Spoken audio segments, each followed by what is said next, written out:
Picture this. It's 6:45 on a Tuesday morning. You're halfway through your first sip of coffee when you hear it, the shrill screech of a whistle. You peek outside, and there she is, the HOA president, strutting down the street like a drill sergeant, camera in hand, snapping photos of your lawn, your mailbox, even your dog. Within minutes, a violation notice is taped to your door for unapproved garden decor, aka the welcome mat your grandmother gave you. That's when you realize this isn't just about rules, it's about control. And today? Today is the day she picks a fight with the wrong neighbor. Stick around, because what happens next involves a tow truck, a viral video, and the sweetest revenge this neighborhood has ever seen. And if you enjoy seeing HOA bullies get exactly what they deserve, hit that subscribe button so you never miss the next story. The trouble started the morning I found a fluorescent orange violation notice taped to my front door. It was barely 6:30 a.m., dew still hanging on the grass, and there it was, a laminated scarlet letter accusing me of improper lawn maintenance. My lawn, by the way, had been mowed the night before. The notice was signed by none other than Evelyn Whitmore, the HOA president of Brookstone Ridge. Evelyn wasn't your standard rule stickler. She was a one-woman regime dressed in pastel cardigans, the kind who could weaponize a bylaws pamphlet with sniper-like precision. She believed that every home in our neighborhood should look as if it were auditioning for a luxury real estate catalog. No toys in the yard, no vehicles visible overnight, grass exactly 2.5 inches high. If Michelangelo had sculpted hedges, Evelyn would still have found fault with the symmetry. At first, I tried to laugh it off. One stupid violation wasn't worth losing sleep over. But then came the driveway debris notice, for the audacity of leaving my recycling bin out for 10 extra minutes past pickup. Then, unapproved holiday decorations, because our Halloween skeleton was too large and frightening for community standards. My wife Lila thought maybe Evelyn had it out for us personally, but I figured she was just like this with everyone. That illusion shattered when I started talking to our neighbors. It turned out Evelyn's rulebook wasn't applied equally. Her friends on the HOA board had wildflower lawns, rusty basketball hoops, and entire boat trailers parked in driveways, all completely untouched by her wrath. But families she didn't like, they got targeted. She had fined the Lopez's $200 for a non-regulation fence color that was exactly the shade listed in the HOA's own guidelines. She'd sent letters to the Tran family for excessive patio furniture they'd had for X years without complaint until Evelyn took over. The woman was running the HOA like a medieval fiefdom. The incident that flipped my patience into full-blown fury happened 3 weeks later. My brother, Evan, a firefighter, had stopped by after a brutal 14-hour shift. He parked his truck halfway in our driveway and halfway in the street, just for a few minutes so he could drop off gear I was repairing for him. By the time he came back outside, Evelyn was there with her phone, snapping pictures like she was documenting a crime scene. "This is a violation," she said without even looking at us. Evan, still in uniform, politely told her he was leaving. She handed him a printed notice anyway. It wasn't until he drove off that I noticed she'd slipped a second notice onto my door. That night, I couldn't shake the image of her smug, self-satisfied smile. Something in me snapped. I wasn't just going to complain, or try to talk to her, or wait for the next HOA election. No, I was going to take Evelyn Whitmore's kingdom apart brick by brick. I didn't have a plan yet, but I had motivation, and sometimes that's the deadliest weapon of all. My first move was to start documenting everything. If Evelyn wanted to play by the book, then I'd make sure every page of that book was turned against her. I bought a set of Wi-Fi security cameras and positioned them so they could see the street, my driveway, and both neighboring yards. Every car that stopped in front of my house, every pedestrian that so much as glanced at my mailbox, recorded in crisp 1080p. I set the cameras to save directly to a cloud server, so even if she tried something sneaky, the evidence wouldn't vanish. The very first week, I caught Evelyn herself walking onto my lawn at 5:12 a.m. with a tape measure. She measured my grass, scribbled something into a little notebook, and left without even knocking on the door. Later that day, a lawn height violation appeared in my mailbox, along with a $50 fine. That video clip became Exhibit A in my growing case file. But cameras alone weren't enough. I started digging into the HOA's own bylaws, printing the entire 68-page document and marking it with sticky notes. What I found was pure gold. Half the rules Evelyn enforced weren't even in the bylaws at all, just guidelines she had written herself after taking over. Even better, the bylaws clearly stated that any rule change required a community vote, something Evelyn hadn't held in the 3 years since she'd seized the presidency. I also started talking to neighbors more deliberately. It turned out I wasn't the only one building a private archive of Evelyn's overreach. The Lopezes had a binder 3 inches thick of fines, photos, and letters. The Tran family had text messages where Evelyn threatened to call immigration if they didn't remove their backyard playset. And my friend Kevin across the street had been keeping an audio log, dozens of recordings where Evelyn berated him for unsightly trash bins when her own recycling sat out overnight. The deeper I dug, the clearer it became. Evelyn wasn't just petty. She was abusing her position for personal gain. I learned that she'd had the HOA hire her cousin's landscaping company at double the going rate, then waived violations for people who used them. The board was stacked entirely with her friends, none of whom had actually been elected in a proper vote. And the HOA's financial statements, the few that were posted, didn't come close to adding up. One night, while going over bylaws at my kitchen table, Lila leaned over and said, "You know, this is starting to feel less like a neighborhood dispute and more like an investigation." She was right. I wasn't just angry anymore. I was collecting a case. And that's when I had the idea to bring in outside help. I reached out to my cousin Marissa, a paralegal who'd worked with property law attorneys for years. I sent her the bylaws, the video of Evelyn trespassing, and copies of every notice I'd gotten so far. Her reply came back in all caps. "This is a gold mine." She explained that what Evelyn was doing could constitute harassment, breach of fiduciary duty, and even fraud if the financial discrepancies were intentional. Marissa connected me with her boss, an attorney named Dale Carter, who agreed to meet me for coffee off the record. When I showed him the evidence, he smiled like a man who'd just been handed a winning lottery ticket. "If you want to take her down," he said, "we can do it, but you're going to need patience, and you're going to need more neighbors on board. A judge isn't going to side with one disgruntled homeowner, they'll side with a community." That became my new mission. I wasn't just going to expose Evelyn. I was going to unite Brookstone Ridge against her and make sure that when she fell, she wouldn't be able to crawl back. Recruiting allies in a neighborhood ruled by fear was trickier than I'd expected. People were cautious. Years of Evelyn's intimidation had taught them to keep their heads down. A casual conversation over the fence could easily result in a noise violation or a surprise inspection the next morning. But little by little, trust began to form. I started with the Lopezes, since they already had a thick file of grievances. We invited them over for dinner. No HOA business talk at first. Just grilled steaks, homemade sangria, and stories about kids and vacations. Halfway through dessert, I casually asked, "If there was a way to stop her for good, would you be in?" Maria Lopez didn't even hesitate. "Tell me where to sign," she said. Next were the Chens, who had been slapped with a $200 fine for unauthorized roof color, despite their shingles being the exact shade approved in the HOA manual. When I showed them the clause proving Evelyn was wrong, Mr. Chen chuckled for the first time in weeks. "I'd love to see her lose," he admitted, glancing over his shoulder, as if Evelyn herself might be hiding in the bushes.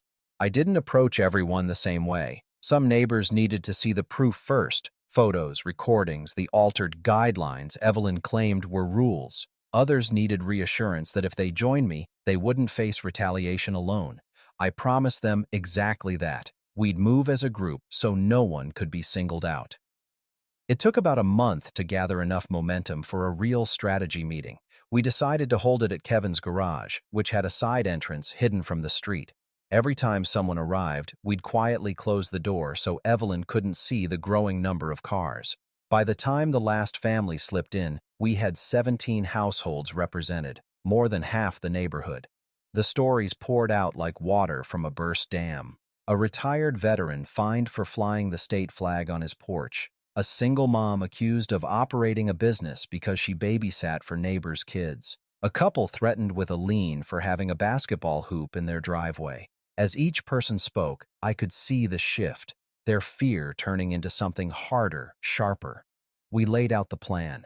Step 1. Collect irrefutable evidence, not just our own experiences, but HOA financials, voting records, and contracts. Step 2. Present this to a lawyer and, if strong enough, to local media. Step 3. Call for a special election. The bylaws allowed it if 51% of homeowners signed a petition. But step 1 was going to require a little creativity. Evelyn controlled the HOA office and kept most documents locked in a file cabinet in her home. The few that were public were sanitized summaries with key details missing. That's where Kevin came in. His niece worked part-time as Evelyn's assistant, and she'd seen enough to know something shady was happening. A week later, Kevin handed me a flash drive she'd smuggled out, claiming she accidentally backed up the "Is he wrong" folder. Inside were full financial reports for the past 4 years. They were a mess. Huge unexplained withdrawals, checks made out to cash, and payments to companies that didn't seem to exist. Marissa confirmed this was exactly the kind of thing that would make a prosecutor's eyes light up. Now we had motive and method. All we needed was the right moment to strike. And as fate would have it, Evelyn herself gave it to us. That right moment came in the form of Evelyn's pride, the annual Pinewood Estates Summer Gala. It was her signature event, complete with a champagne toast, a live jazz band, and a silent auction. She treated it like her coronation, strutting around in sequined gowns while neighbors whispered nervously over overpriced hors d'oeuvres. If there was a night to show the community who she really was, this was it. We decided our first strike wouldn't be direct confrontation. That would risk her shutting the event down early or spinning the narrative before we were ready. Instead, the plan was to let her arrogance do the heavy lifting while we quietly set the trap. In the weeks leading up to the gala, our group worked like a covert task force. The Chens managed to photograph invoices Evelyn had accidentally left on her assistant's desk, proof of double billing for landscaping that hadn't been done in months. Maria Lopez sweet-talked the HOA treasurer at the grocery store, learning that Evelyn personally approved all expenditures without a second signature, a direct violation of the bylaws. Kevin, through his niece, obtained meeting recordings where Evelyn openly mocked homeowners for thinking they have rights. Meanwhile, Marissa built a timeline of financial abuse so detailed it looked like the opening statement of a courtroom drama. She told us that if we could get Evelyn to admit, even offhand, that she personally profited from HOAF funds, it would strengthen both a civil and criminal case. So the night of the gala, I went in wearing my best suit and my best fake smile. Evelyn greeted me like we were old friends, probably because she thought I'd given up after the storage shed fine. "Glad to see you're finally participating in community events," she purred, clinking her champagne glass against mine. I made small talk, listening more than speaking, carefully steering conversations toward HOA expenses. At one point, she boasted about how, under budget, she kept the community because she negotiated with contractors.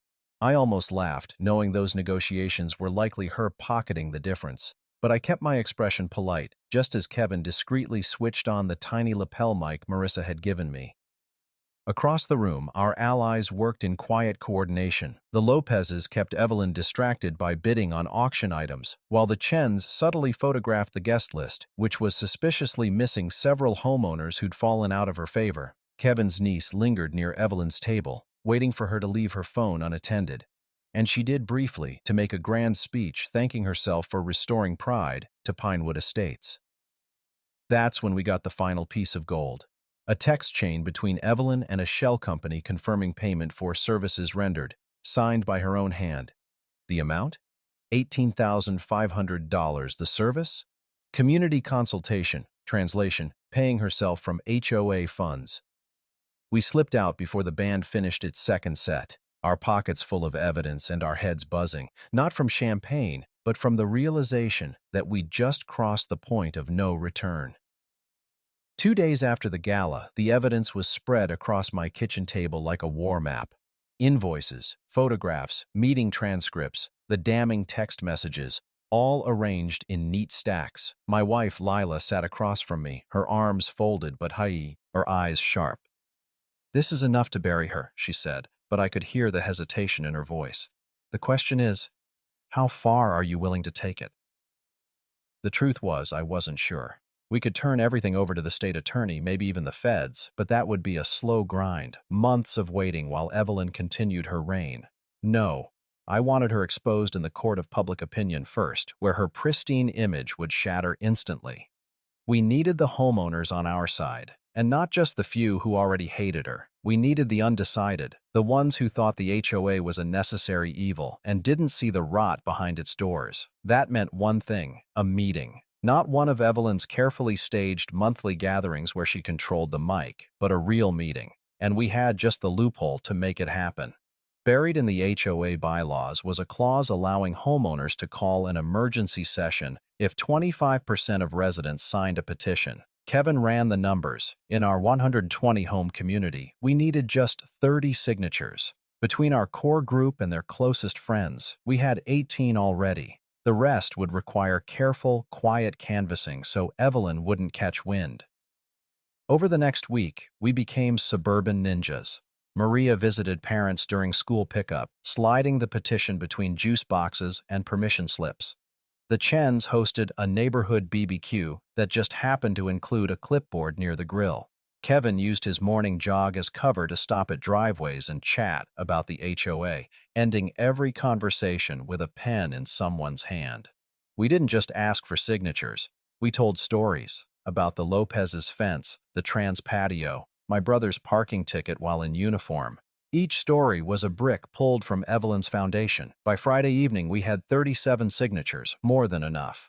The request for the emergency meeting was filed Saturday morning. By Monday, Evelyn had plastered the community with passive-aggressive flyers. Misinformation alert.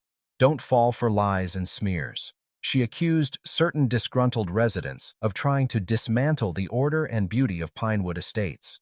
The irony wasn't lost on anyone who'd seen her illegally bill the HOA for beautification projects that never happened. The meeting was set for Thursday night in the community center. Evelyn would be required by the bylaws she worshipped to attend, but she wouldn't be running it. I almost felt sorry for her, almost. We didn't just plan to air the evidence. We planned a public execution of her credibility, one detail at a time, in front of every neighbor she'd ever wronged. Thursday night, the community center was packed wall to wall. I'd never seen that many Pinewood residents in one place, not even for the 4th of July picnic.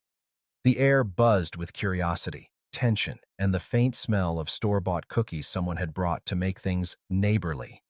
Evelyn arrived 10 minutes late, as if she were walking onto a red carpet. Sequined jacket, pearl necklace, a binder clutched to her chest like a holy book. She smiled that politician's smile, scanning the crowd for allies. I noticed how her expression faltered when she realized most people weren't smiling back. Kevin, acting as the meeting chair, stood at the front. The bylaws allowed him to run the session since he was the first to sign the petition.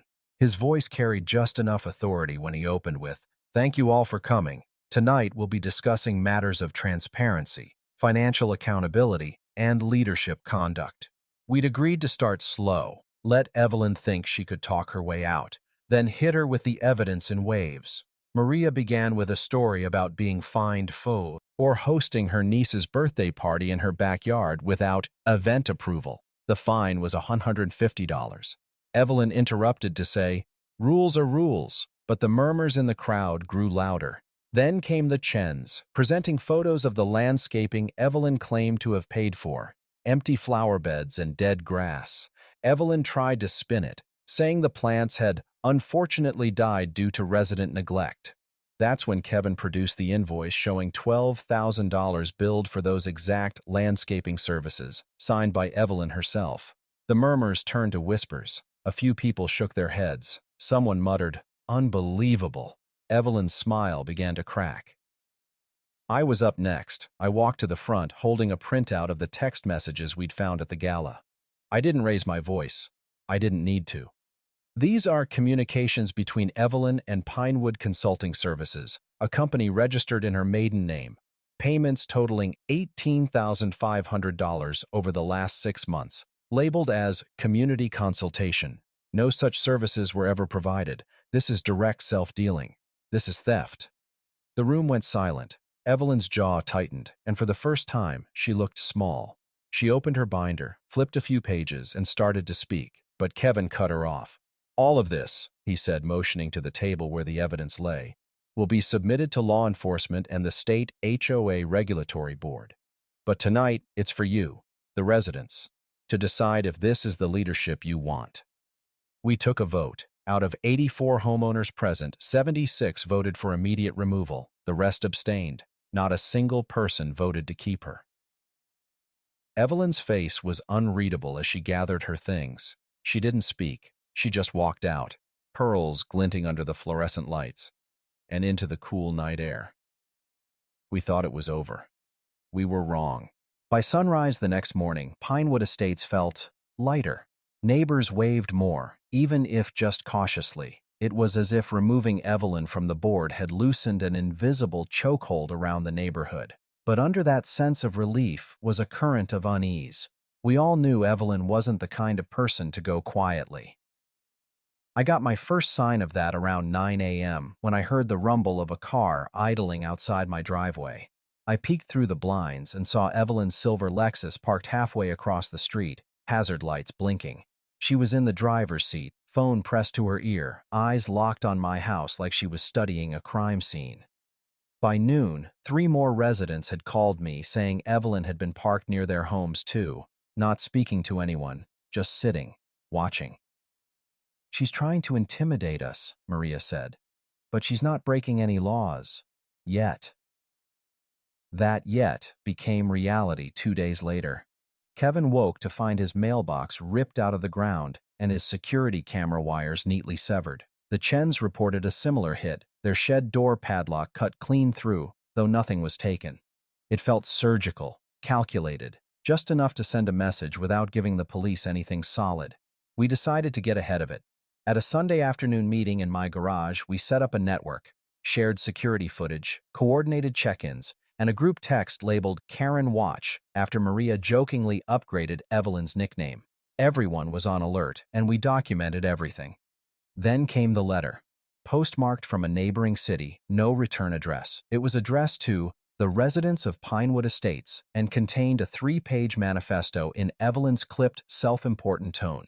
She called the vote illegitimate, claimed we were victims of an orchestrated smear campaign, and hinted she had friends in influential places who will see justice served. Some people laughed it off. I didn't, because tucked between her veiled threats was a sentence that made my stomach drop. "I will not be erased from what I built." That week, I started getting calls from old clients who said they'd been contacted by someone, warning them I was under investigation for fraud. My business bookings dipped overnight. Maria's daughter, a high school senior, had a sudden anonymous complaint filed with the school board accusing her of plagiarism. Kevin's wife got a bogus zoning complaint about their deck. Evelyn was attacking from the shadows, using bureaucracy and rumor as her weapons. And then the police knocked on my door. Not in the casual, mind if we chat way. In the formal, we're here on official business way. A complaint had been filed alleging I had threatened Evelyn during the HOA meeting. They said she provided an audio recording as proof. When they played it back, my voice was unmistakable. Except the words weren't ones I'd said. It was a spliced, doctored recording, chopped together from various conversations, creating a Frankenstein sentence that sounded incriminating. That's when I realized Evelyn wasn't just trying to claw back her position. She was trying to burn down every life that had opposed her. We weren't dealing with a disgraced HOA president anymore. We were dealing with a cornered animal, and those are the most dangerous kind. The false recording shook me more than I wanted to admit. It was one thing for Evelyn to slash tires or spread rumors, but manufacturing evidence? That was a whole different league. The officers left after I calmly stated my case and offered my own proof of the meeting's timeline, but I could see in their eyes they weren't writing her off entirely. It meant one thing. If we didn't stop her soon, she'd find a way to make something stick. That night, Maria, Kevin, the Chens, and I huddled around my dining table with laptops, notepads, and a shared sense of urgency. "We need to hit her where she can't retaliate without exposing herself," Kevin said. Maria leaned in. "Paper trail. She's arrogant. I guarantee she's left one." We divided tasks. Kevin, who worked in IT security, would comb through old HOA email backups he'd saved before Evelyn locked everyone out. Maria, with her accountant's eye, would cross-reference HOA expense reports with bank statements we'd quietly obtained from a sympathetic board member. I took on interviewing past residents, the ones who'd moved out under mysterious circumstances after tangling with Evelyn. By the end of the week, our suspicions weren't just confirmed, they were blown wide open. Kevin found emails between Evelyn and a local paving contractor arranging special pricing for driveway work that was never actually done. Maria uncovered a $12,000 beautification project payment that had gone directly to an account in Evelyn's name. And I heard stories that made my skin crawl. Elderly residents hit with bogus fines until they sold at a loss. Young families suddenly drowning in code violations after refusing to vote her way, and one man who claimed Evelyn had mailed an anonymous tip to his employer that got him fired. Still, all of this was circumstantial. We needed something undeniable, something that would make the author, Edie's, want to take her down. That's when Kevin found the gold mine. Buried in a forgotten Google Drive folder was a spreadsheet titled Compliance Action Master List. Inside were dozens of entries dating back 7 years, each with a resident's name, supposed violation, fine amount, and, in the last column, cryptic notes like pressure in progress, push harder, or secure removal. It was essentially a hit list of everyone Evelyn had ever targeted, complete with amounts she'd extorted and tactics she'd used. But the real kicker? Several entries had dates before the violations supposedly occurred, proof she'd been fabricating charges in advance. Maria's eyes gleamed. This is it. This is the match that burns her whole house of cards. We decided to go nuclear. Instead of quietly turning this over to the police, we'd stage a public reveal, one Evelyn couldn't spin or bury. Kevin started designing a presentation. Maria drafted an anonymous tip to the county auditor, attaching the spreadsheet. I called in a favor from a local news reporter I'd done contracting work for years ago. The plan was risky. Evelyn would know exactly who was behind it, but if we succeeded, she'd be too busy fighting for her own survival to come after us. 2 nights before the reveal, I spotted Evelyn's Lexus idling outside Maria's house. She wasn't alone. In the passenger seat was a man I didn't recognize, heavy-set, with a clipboard and a camera. My gut told me she was escalating again. Whatever was about to happen, we needed to move faster. The morning of the reveal felt electric, the kind of charged tension before a thunderstorm. Kevin had transformed the community center's outdated projector setup into something worthy of a courtroom drama. Every incriminating file, every misdated violation, every shady payment was queued up in crisp resolution. Maria had printed handouts for every resident, unshreddable proof that would live in dozens of households, even if Evelyn tried to bury the story later. We'd sent out an anonymous notice to the neighborhood, disguised as a mandatory budget review meeting. Evelyn, never one to turn down an opportunity to assert control, showed up in her signature red blazer and an expression that screamed smug inevitability. She didn't even notice the camera crew from Channel 8 setting up in the back, courtesy of my reporter friend. She kicked off the meeting with her usual monologue about protecting property values and ensuring compliance. Then, right on cue, Maria stood up. "Before we vote on anything," she said, voice steady, "there's some information the community needs to see."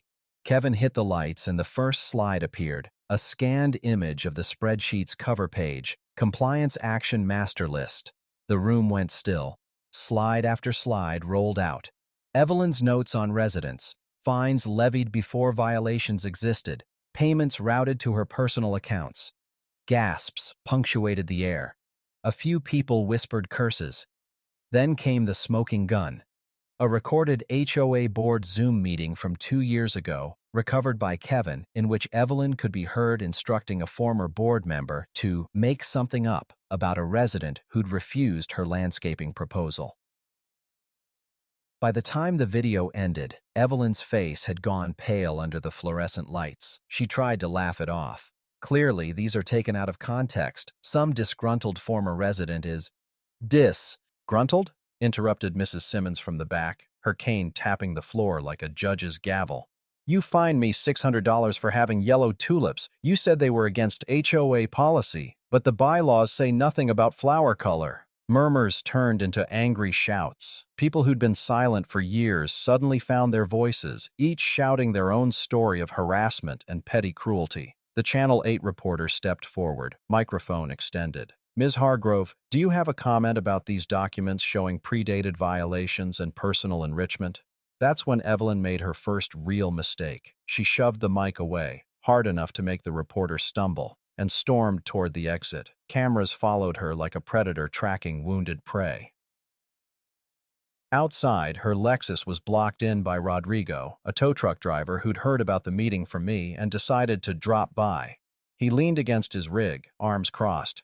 Got some unpaid parking tickets on this, he said loudly enough for the cameras to hear. Evelyn froze. For a moment, I thought she'd try to bluff her way out. Instead, she made her second mistake. She pulled out her phone and started dialing, probably her lawyer. But the police cruiser pulling into the lot ended that.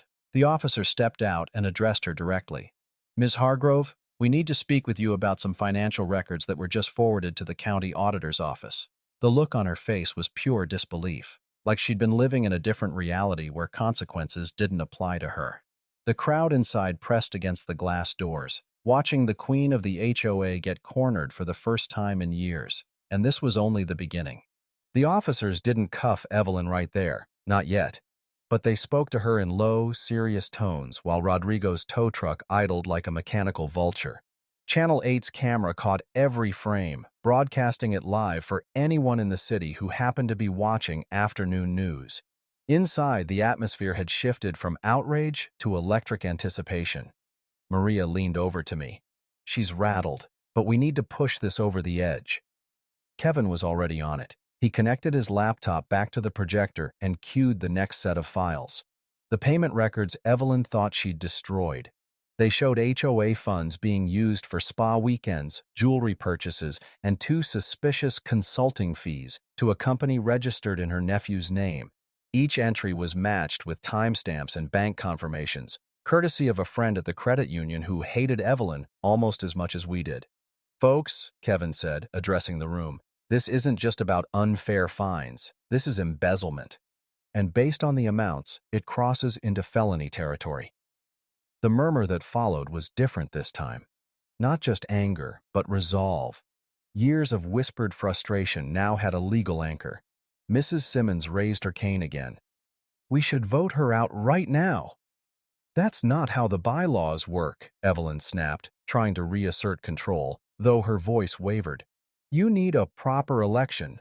No, said a voice from the back. It was Mr. Lawrence, the retired attorney who'd lived here longer than anyone.